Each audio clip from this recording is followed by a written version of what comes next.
আসসালামু আলাইকুম। বাংলা সংবাদে সবাইকে স্বাগত জানাচ্ছি। আমি চিন্তিয়া হক। শুরুতেই সংবাদ শিরোনাম। ভারতের হামলায় পাকিস্তানে নিহত শতাধিক। এদিকে স্বরাষ্ট্র উপদেষ্টার পদত্যাগে ৪৮ ঘন্টার আলটিমেটাম। জানাবো ভারতের বিরুদ্ধে পাকিস্তানিরা কি চায়। আব্দুল হামিদের দেশ ত্যাগ, শাস্তি পেলেন ৩ কর্মকর্তা। এবং সর্বশেষ জানাবো দল হিসাবে আমলি লীগের বিচার হবে, গঠিত হচ্ছে ট্রাইব্যুনাল ২। শুনছেন সংবাদ শিরোনাম, এবারে বিস্তারিত। ভারতের হামলায় পাকিস্তানে নিহত শতাধিক। জম্মু কাশ্মীরের পেহেলগামে বন্দুকধারীদের হামলার ঘটনায় পাকিস্তান ভারতের চালানো অপারেশন সিঁদুরে শতাধিক নিহত হয়েছে বলে দাবি করেছেন নয়াদিল্লি। বৃহস্পতিবার দুপুরের দিকে রাজধানী নয়াদিল্লিতে সর্বদলীয় এক বৈঠকে দেশটির প্রতিরক্ষা মন্ত্রী রাজনাথ সিং এ দাবি করেছেন। বৈঠকের পর সাংবাদিকদের সঙ্গে আলাপকালে কংগ্রেস নেতা খারগে বলেছেন, তারা যা বলেছে আমরা তা শুনেছি। তারা কিছু তথ্য গোপনীয় থাকবে বলে জানিয়েছেন। আমরা বলেছি আমরা সবাই সরকারের সঙ্গে আছি। এর আগে বুধবার ভারত সরকার একাধিক সূত্রে পাকিস্তানে হামলায় অন্তত ৭০ জন নিহত হয়েছে বলে দাবি করেছেন। সন্ত্রাসীর কাজে ব্যবহার অবকাঠামো ধ্বংস করে দেওয়ার দাবিও জানিয়েছেন ভারতীয় সেনাবাহিনীরা। জম্মু কাশ্মীরের পেহেলগামে বন্দুকধারীদের হামলায় ২ সপ্তাহ পর বুধবার মধ্যরাতে পাকিস্তান ও পাকিস্তানের অধিকৃত কাশ্মীরে অন্তত ৯টি স্থানে হামলা চালিয়েছে ভারতীয় সামরিক বাহিনী। এই হামলায় ভারতীয় সামরিক বাহিনীর ২৫ মিনিটে অন্তত ২৪টি ক্ষেপণাস্ত্র ছুড়েছে পাকিস্তানে। এরপর বৃহস্পতিবার রাতভর পাকিস্তানের বিভিন্ন এলাকায় আরও কয়েক ডজন ড্রোন হামলাও চালিয়েছে ভারত। বৃহস্পতিবার এক বিবৃতিতে পাকিস্তানের সেনাবাহিনী বলেন, তারা এখন পর্যন্ত দেশজুড়ে বিভিন্ন স্থানে গুলি চালিয়ে ইসরায়েলের তৈরি ২৫টি হ্যারপ ড্রোন ভূপাতিত করেছে।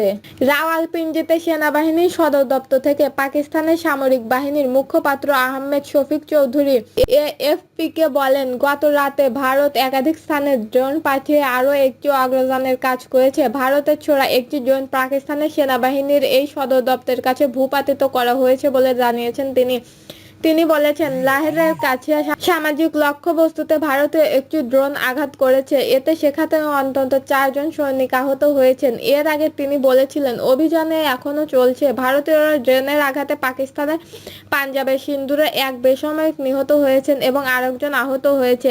এএফপির প্রতিবেদনে বলা হয়েছে, ভারতীয় ড্রোনের বিধ্বস্ত স্থলে অনেক মানুষ জমায়েত হয়েছে। এই সময় অনেকে সামরিক স্থাপনার কাছাকাছি ভিড় জমায়। লাহের জুড়ে বিস্ফোরণের প্রচণ্ড শব্দ শোনা গেলেও পরে বাসিন্দারা জানিয়েছেন। পাকিস্তানের বেসামরিক বিমান চলাচল কর্তৃপক্ষ বলেছেন, বৃহস্পতিবার স্থানীয় সময় সন্ধ্যা ৬টা পর্যন্ত করাচি বিমানবন্দর বন্ধ ঘোষণা করা হয়েছে। অন্যদিকে ইসলামাবাদ ও লাহোরের বিমানবন্দর উড্ডয়ন ও অবতরণ সাময়িক স্থগিত রাখা হয়েছে। স্বরাষ্ট্র উপদেষ্টার পদত্যাগে ৪৮ ঘন্টার আলটিমেটাম। স্বরাষ্ট্র উপদেষ্টা লেফটেন্যান্ট জেনারেল মোহাম্মদ জাহাঙ্গীর আলম চৌধুরীর পদত্যাগ করতে ৪৮ ঘন্টার আলটিমেটাম দিয়েছেন গণ অধিকার পরিষদের অঙ্গ সংগঠন বাংলাদেশের যুব অধিকার পরিষদ। জামি রাষ্ট্রপতি ও হত্যা মামলায় আসামি আব্দুল হামিদকে দেশ ছাড়ার সহযোগিতা করার অভিযোগ এনে স্বরাষ্ট্র উপদেষ্টার পদত্যাগের দাবি জানানো তারা। এতে প্রধান অতিথি হিসেবে উপস্থিত ছিলেন গণ অধিকার পরিষদের সাধারণ সম্পাদক মোহাম্মদ রাশেদ খান। পরে ১২ সদস্যের একটি প্রতিনিধিত্ব স্বরাষ্ট্র মন্ত্রণালয়ের অতিরিক্ত সচিব মোহাম্মদ আতাউর রহমান খানকে হাতে স্মারকলিপি তুলে দেন। স্মারকলিপিতে এ আলটিমেটামের কথা বলা হয়। প্রধান উপদেষ্টা ডক্টর মোহাম্মদ ইউনূস বারবার দেওয়া এই স্মারকলিপির কথা বলেছেন। গণমাধ্যমের তথ্যমতে অন্তর্বর্তী সরকারের সহায়তায় দামি রাষ্ট্রপতি হত্যা মামলার আসামি আব্দুল হামিদ ও তার পুত্র শ্যামলকে তিনি বৃহস্পতিবার রাত ৩টা ৫ মিনিটে দেশ ছেড়ে পালিয়েছেন। আপনার সরকারের স্বরাষ্ট্র উপদেষ্টার দায়িত্ব থাকা অবস্থায় কিভাবে সে পালায়? দামি রাষ্ট্রপতি আব্দুল হামিদ একজন ফ্যাসিস্টবাদের দোসর ও হত্যা মামলার আসামি। আমরা সরকারের ৪৮ ঘন্টার আলটিমেটাম দিচ্ছি।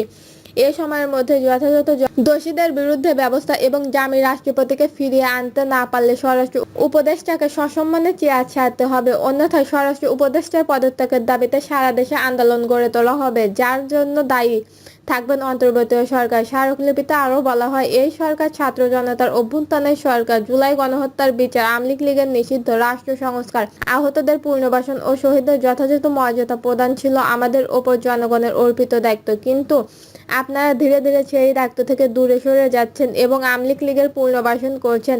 তাই গণ অভ্যুত্থানের অংশীদারজনিত পক্ষ থেকে আপনাদের প্রতি ধিক্কার ও ঘৃণা প্রকাশ করছি।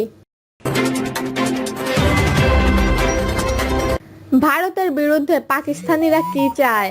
ভারত পাকিস্তানের মধ্যে উত্তেজনা বেড়েই চলেছে, আর এই পরিস্থিতি সবার নজরে ইসলামাবাদের জনগণ প্রক্রিয়ার দিকে। ভারতের হামলার জবাবে পাকিস্তান কি পদক্ষেপ নেবে তা নিয়েই চলছে জল্পনা কল্পনা। পাকিস্তানের রাজধানী ইসলামাবাদে অবস্থানরত নিরাপত্তা ও রাজনৈতিক বিশ্লেষক হাসান খান এ বিষয়ে জানান, জাতীয় নিরাপত্তা পরিষদ পাকিস্তানের সেনাবাহিনীকে যথাসম্ভব ও যথাযথ পদ্ধতি প্রক্রিয়া জানানোর অনুমোদন দিয়েছে। তিনি বলেন, জনগণ এখন সেনাবাহিনীর কাছ থেকে ভারতের বিরুদ্ধে ব্যাপক, শক্তিশালী ও কঠোর জবাবের প্রত্যাশা করছে। আল জাজিরা হাসান খান বলেন, সেনাবাহিনীর এখন প্রচণ্ড চাপে আছে। পাকিস্তানিরা ভারতের হামলা চেয়েও আরও কঠোর জবাব দেওয়ার আশা করছেন।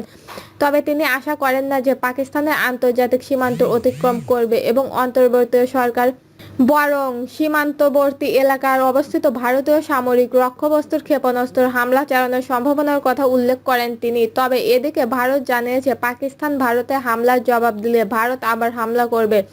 ভারতের পররাষ্ট্রমন্ত্রী বিক্রম মিসরি নয়াদিল্লিকে বুধবার 13 জন বিদেশি রাষ্ট্রদূতকে কথা বলেছেন বলে জানিয়েছেন বার্তা সংস্থা রয়টার।